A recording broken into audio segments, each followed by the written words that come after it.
गुरु ब्रह्मा गुरु विष्णु गुरुदेवो महेश्वरः गुरु साक्षात् परमो ब्रह्म तस्मै श्री गुरुवे नमः।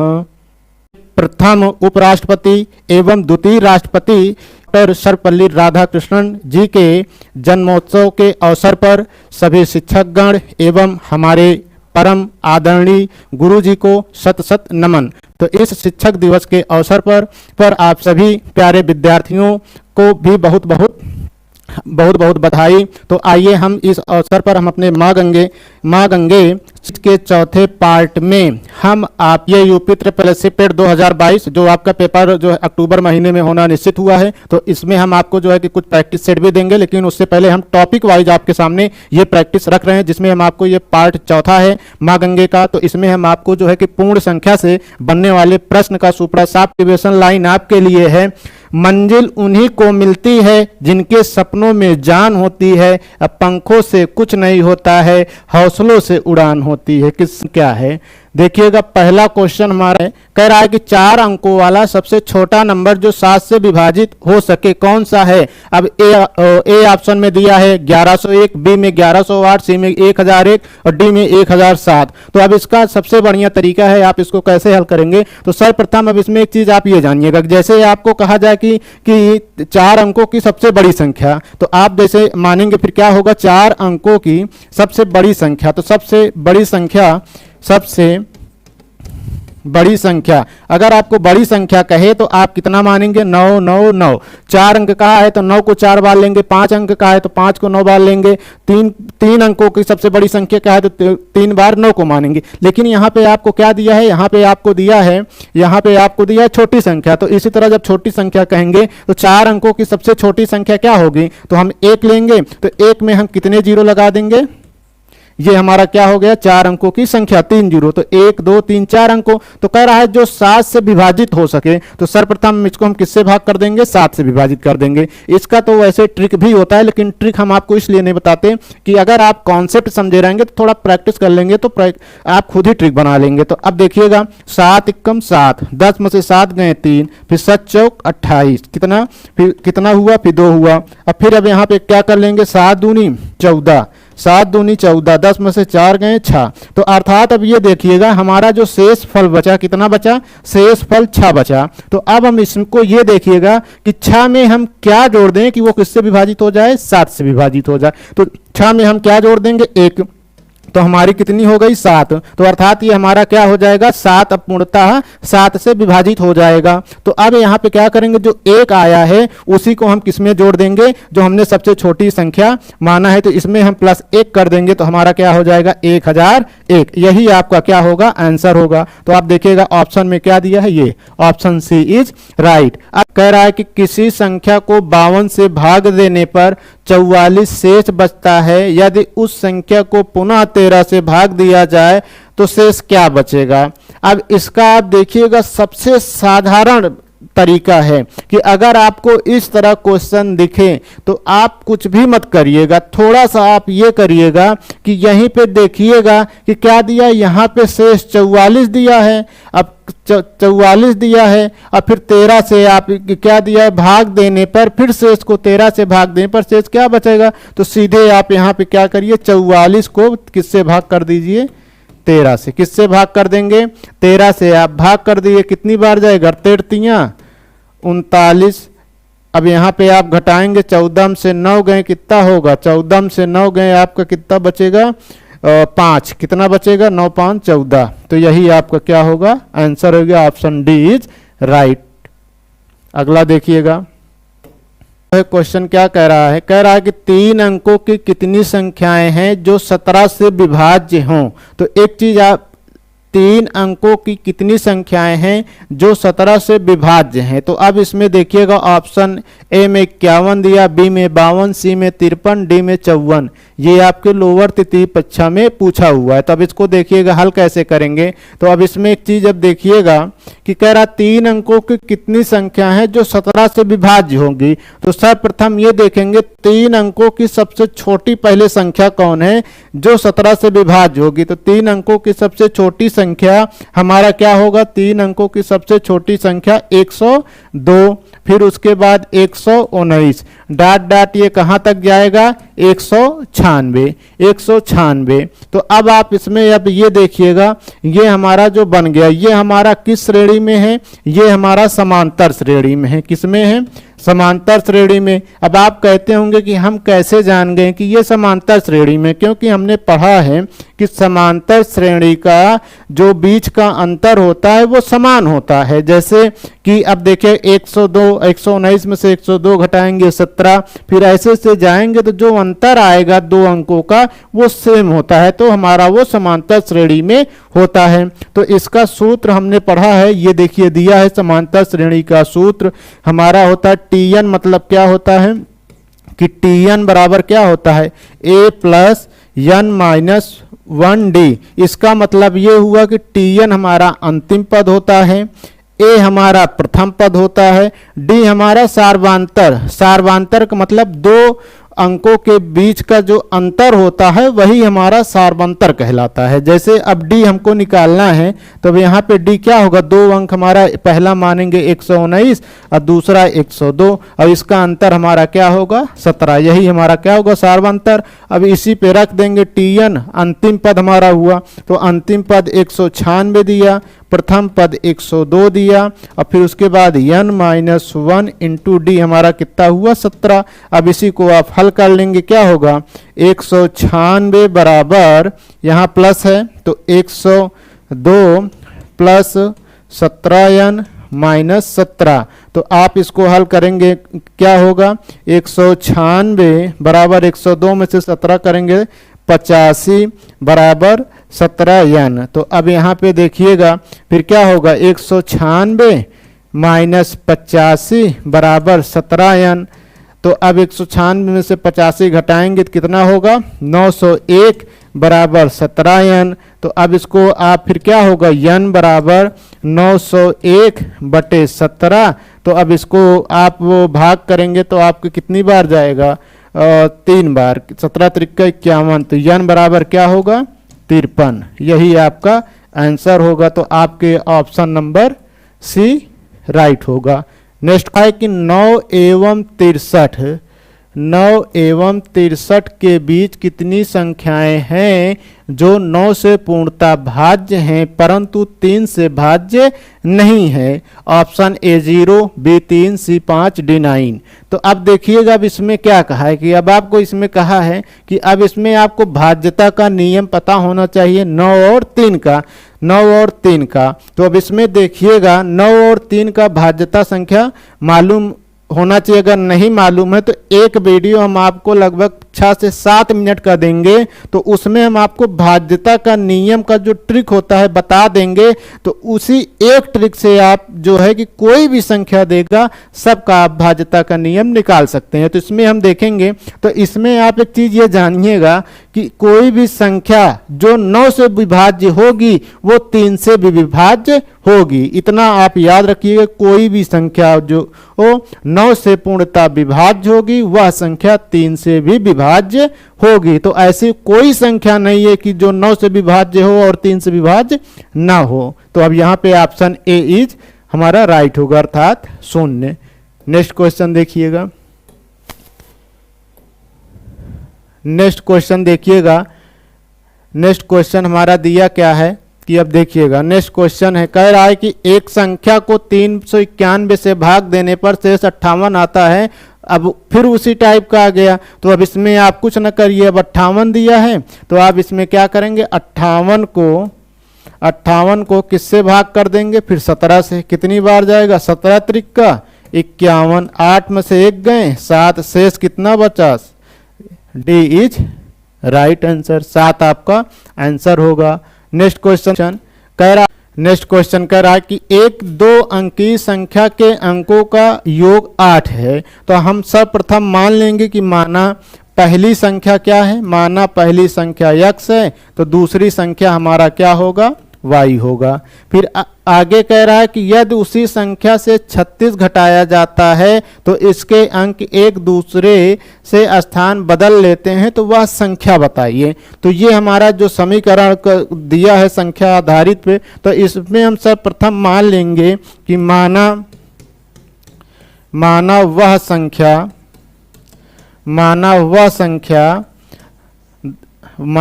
संख्या 10x प्लस वाई है। माना वह संख्या 10x प्लस वाई है। तो अब यहाँ पे देखेंगे प्रश्नानुसार कि हमारा प्रश्न क्या है कि अब इनके संख्याओं का योग 8 है। तो अब यहाँ पे अर्थात x प्लस वाई बराबर 8, तो ये हमारा समीकरण 1 हो गया।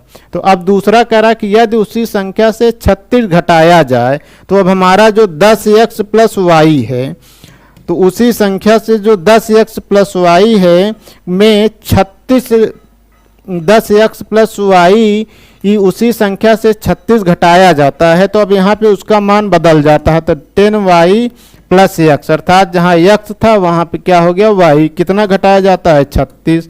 अब इसी को आप हल कर लीजिए।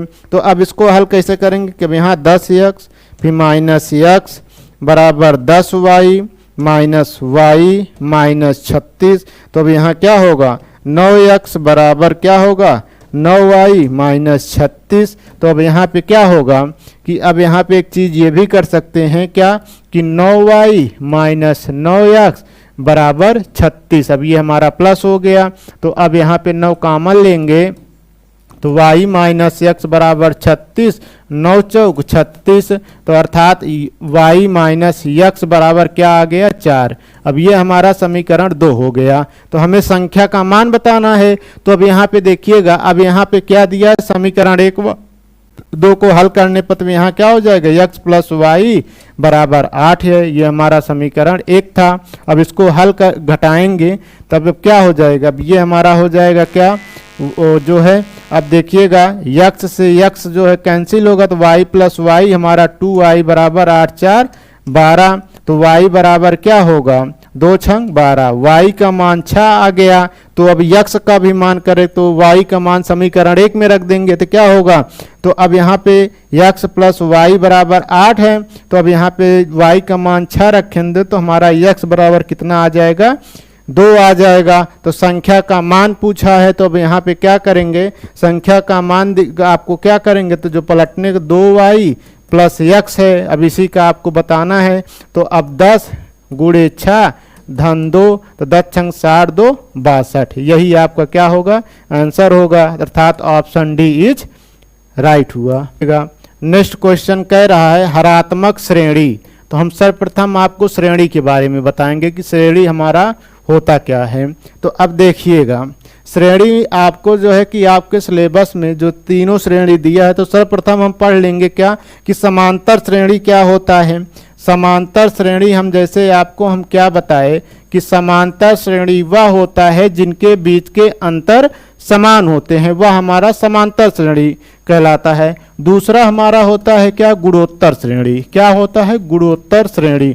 गुणोत्तर श्रेणी का मतलब ये होता है जो हमारा एक क्रम में चलता है, अर्थात जैसे अब यहाँ एल जो है कि मान लीजिए जैसे ये आर है, फिर अब ये हमारा आर स्क्वायर होगा, अब 2r स्क्वायर होगा, फिर 3r क्यूब होगा। तो ये हमारा क्या होगा गुणोत्तर श्रेणी। हरात्मक श्रेणी का मतलब ये हुआ जो अब यहाँ पे दिया है, हरात्मक श्रेणी का मतलब ये हुआ कि जिनके हरों का जिनका हर समांतर श्रेणी में होता है, अर्थात जैसे अब यहाँ पे क्या हो, अब 1/2 हुआ, फिर अब 1/3 हुआ, फिर 1/4 हुआ।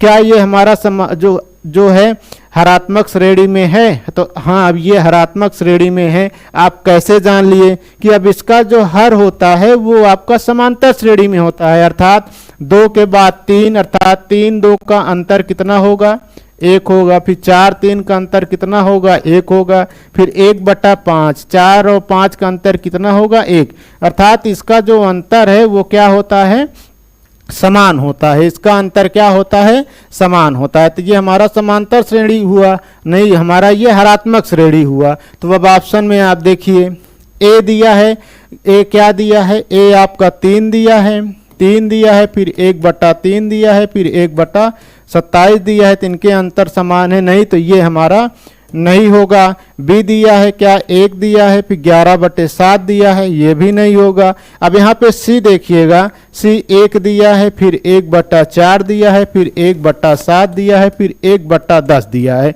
अब 1 और 4 का अंतर 3, 4 और 7 का अंतर 3, 7 और 10 का अंतर 3, तो इसका अंतर जो है समान है, तो option C is right answer. को दिया है यह देखिएगा, कह रहा है कि यदि एक समांतर श्रेणी का दूसरा पद 13 है और 15वीं पद 25 है तो 7वां पद क्या होगा। तो अब ऐसे में आप देखेंगे क्या दिया है आपका समांतर श्रेणी, तो समांतर श्रेणी में हम मान लेंगे कि माना समांतर श्रेणी का जो है कि पहला पद हमारा क्या हो जाएगा ए, क्या हो जाएगा ए। तो दूसरा पद हम मान लेंगे क्या हो जाएगा, दूसरा पद हमारा क्या हो जाएगा ए प्लस, हम कुछ भी मान लेते हैं डी, दूसरा पद क्या हो जाएगा ए प्लस डी। तो तीसरा पद हम क्या हो जाएगा, हमारा क्या हो जाएगा ए प्लस 2d। और इसी तरह जो डॉट डॉट हमारा 7वां पद क्या हो जाएगा, 7वां पद हमारा a प्लस 6d, ये हमारा क्या हो जाएगा। अब इसको हम निकालेंगे कैसे कि अब क्वेश्चन के अनुसार कहा है कि समांतर श्रेणी का दूसरा पद, तो दूसरा पद हमारा क्या है a प्लस डी बराबर कितना दिया है 13। फिर उसके बाद कह रहा है कि दूसरा पद 13 और 5वीं पद 25 है, तो 5वां पद इसी तरह हमारा क्या होगा। अब यहाँ पे देखिएगा कि अब चौथा पद हमारा क्या होगा a प्लस 3d। अब उसके बाद 5वां पद हमारा क्या होगा a प्लस 4d। उसके बाद हमारा छठा पद क्या होगा, छठा जो है कि हमारा छठा पद क्या होगा, छठा पद हमारा होगा a प्लस 5d। और 7वां पद हमारा क्या होगा, जो 7वां पद होगा a प्लस 6d। ये हमने मान लिया, आप भी इसको निकाल सकते हैं। तो अब जो हमारा 5वां पद दिया है, अर्थात 5वां पद हमारा क्या होगा a प्लस 4d बराबर कितना दिया है 25। अब आप इसी को घटा दीजिए, अब a माइनस माइनस, अब यहाँ पे देखिएगा a से a कैंसिल हो गया, तो अब यहाँ पे क्या होगा माइनस 3d बराबर 25 में से 13 घटाएंगे, 5 में से 3 गए 2 में से 1 माइनस, क्योंकि यहाँ पे ज़्यादा है। अब माइनस से माइनस कैंसिल, तो d बराबर 12/3, तो d का मान हमारा कितना आ गया 3 चौक 12, 4 आ गया। तो अब हमें a का मान निकालना है, तो a का मान निकालने के लिए आप रख दीजिए इसमें समीकरण 1 में। तो अब यहाँ पे देखिएगा a प्लस डी बराबर कितना दिया है 13, तो d का मान 4 है, तो a प्लस 4 बराबर कितना होगा 13। तो a बराबर 13 माइनस 4, तो अब यहाँ पे क्या हो जाएगा a बराबर हमारा क्या हो जाएगा 9। तो आपसे पूछा क्या है, पूछा है आपसे 7वां पद, तो 7वां पद हमारा क्या होगा a plus 6d, a plus 6d। तो a बराबर 4 दिया है, फिर 6 गुणे d, फिर उसके बाद a बराबर कितना निकला है, a बराबर 9 निकला है और d बराबर 4, तो 9 धन 6 चौको 24। अब यहाँ पे क्या होगा 24 6 3 और 9 4 13 33 आपका क्या होगा आंसर होगा, ऑप्शन नंबर बी आपका राइट होगा। नेक्स्ट क्वेश्चन कि 3 और 200 के बीच 7 द्वारा विभाजित कितनी प्राकृतिक संख्याएं हैं। तो सर्वप्रथम हम जान लेंगे कि 3 और 200 के बीच कौन कौन सी प्राकृतिक संख्या कितनी है। तो पहला हमारा क्या होगा 7 होगा, दूसरा हमारा 14 होगा, तीसरा 21 होगा, फिर डॉट डॉट हमारा कितना होगा लगभग 196 तक। कहाँ तक होगा 196 तक होगा, ये देखिएगा दे भी रखा है 196 है। तो अब ये भी हमारा देखिएगा किस श्रेणी में है, समांतर श्रेणी में है कि गुणोत्तर श्रेणी में है कि हरात्मक श्रेणी में है। तो आप देखिएगा ये, अब देखिएगा 14 7 का अंतर 7, 21 14 का अंतर 7। तो अब यहाँ पे जब कुल मिला के अंतर जब समान है तो ये हमारी कौन सी श्रेणी में होगा, ये हमारा समांतर श्रेणी में होगा। तो समांतर श्रेणी का हमने जो सूत्र पढ़ा है हमारा क्या होता है, यनवा पद बराबर हमारा क्या होता है a plus n minus 1 into D. तो अब यहीं पे रख देंगे तो यनवा पद हमारा अर्थात अंतिम पद कितना दिया है, ये हमारा अंतिम पद होता है, अंतिम पद हमारा 196 दिया। ए मतलब पहला पद होता है, तो पहला पद कितना है 7 है। फिर उसके बाद यही यन हमें निकालना है, तो यन -1।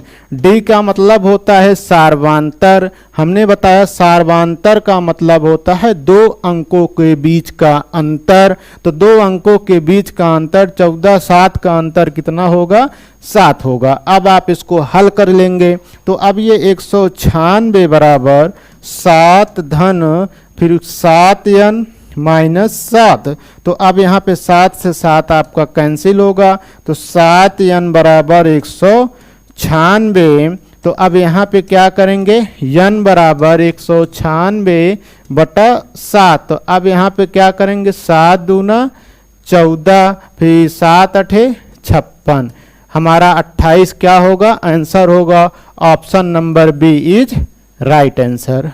इसमें भी आपसे ये आपको देखिएगा, अब यहीं पे हमारा ये क्वेश्चन समाप्त होता है। हमने आपको यूपी ट्रिपल पेट के को आधार मानकर हमने आपको जो 10 से 15 क्वेश्चन हमने करवाया है, ये 15 क्वेश्चन ये आपके पेट के लिए मोस्ट इम्पॉर्टेंट साबित होगा। आप जब पेपर दे के आएंगे इस वीडियो को फिर से देखिएगा कि हमने जो 8 वीडियो में आपको जितने भी क्वेश्चन जो है टॉपिक वाइज आपको दिए हैं वो आपके लिए एक ब्रह्मास्त्र का काम करेगा। तो आप इसको जो है कि थोड़ा बढ़िया से पढ़िएगा और प्रैक्टिस जो है कि ज़रूर करिएगा। हम आपको मिलेंगे नेक्स्ट सीरीज। आज के लिए इतना ही। जय हिंद, जय भारत।